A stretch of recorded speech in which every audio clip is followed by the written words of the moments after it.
buenas a todos, ¿cómo andan? Por acá Camila desde Buenos Aires, Argentina, una vez más, un día más con un nuevo podcast para contribuir en el aprendizaje del idioma español. Bienvenidos, bienvenidas a todos, a todas.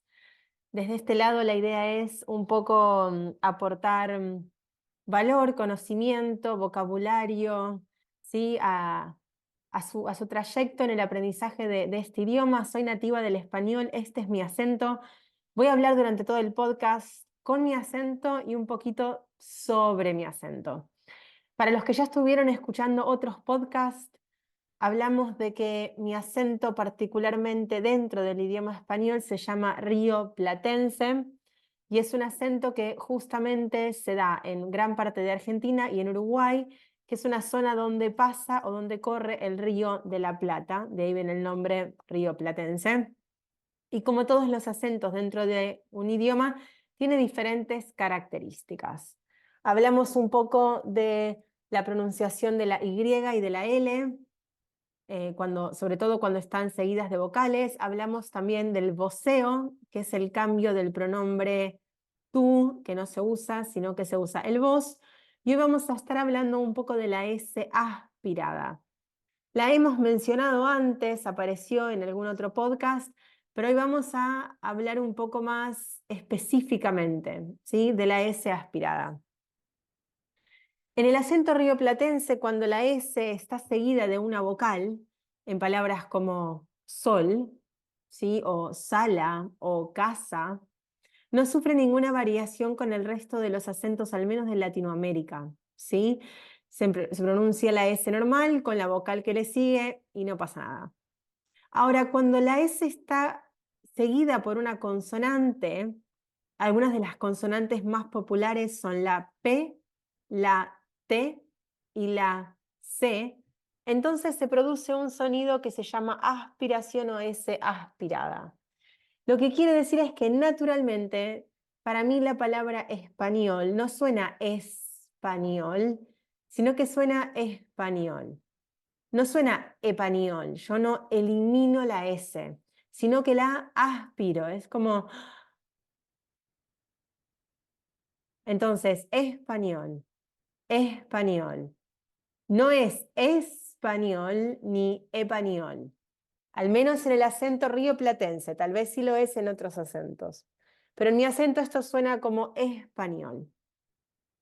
Quiero mostrarte cómo suenan algunas palabras donde la S está seguida de la consonante P, como es el caso de español, aspirada, esperar, aspecto, después, respuesta.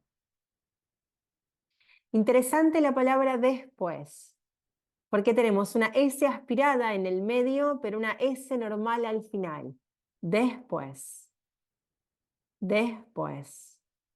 Suenan muy diferentes. Vamos a ver qué pasa si la S está seguida de la T. Algunos ejemplos.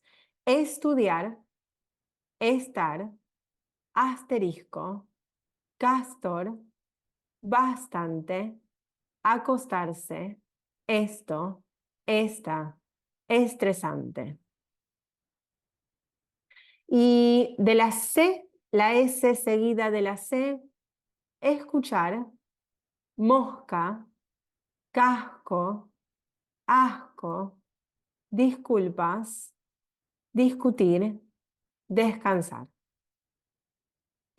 Vamos a intentar ahora ponerlo en oraciones. Tu respuesta me da asco. Tu respuesta me da asco. Respuesta, asco. Escucho una mosca en el estudio. Escucho una mosca en el estudio. Escucho, mosca, estudio. Después de estudiar español, nos acostamos a descansar. Después de estudiar español, nos acostamos a descansar. Después, estudiar español, acostamos, descansar. Última oración. Es bastante estresante estar esperando una respuesta. Es bastante estresante estar esperando una respuesta. Bastante estresante estar esperando respuesta. Como ven, muchas palabras comunes, palabras cotidianas, palabras de todos los días, tienen este sonido de la S aspirada. Y como digo siempre cuando explico cosas de mi acento, no es necesario para vos que estás del otro lado de este podcast que intentes hablar de la misma manera que yo. Este acento no es ni el mejor ni el peor, simplemente es un acento más dentro del idioma español. Si te gusta y querés imitarlo y te gustaría hablar de la misma manera, buenísimo. Pero si no, si aprendiste con otro acento, podés seguir manteniendo ese acento con el que aprendiste y tener este podcast como una herramienta para poder entender otros acentos. Para mí, por ejemplo, que estudio inglés, es súper interesante poder entender a una persona de Inglaterra, de Australia, de Estados Unidos, de Canadá, cuando hablan conmigo. No quiere decir que yo puedo imitar todos los acentos. Tampoco me interesa mucho. Tengo una pronunciación con la que hablo y puedo ser entendida, pero sí intento aprender, captar y poder ser capaz de comprender los diferentes acentos, en mi caso dentro del idioma inglés. Así que un poco la invitación con estas características dentro del acento rioplatense es a entender, a poder comprender a otras personas que hablan desde otra región, aunque decidas no hablar con el mismo acento. Entonces, hoy estuvimos hablando de la S aspirada, pero recordá que este no es el único o la única en realidad característica del acento rioplatense, sino que también tenemos el yeísmo y el voceo, de los cuales estuve hablando en otros podcasts anteriores.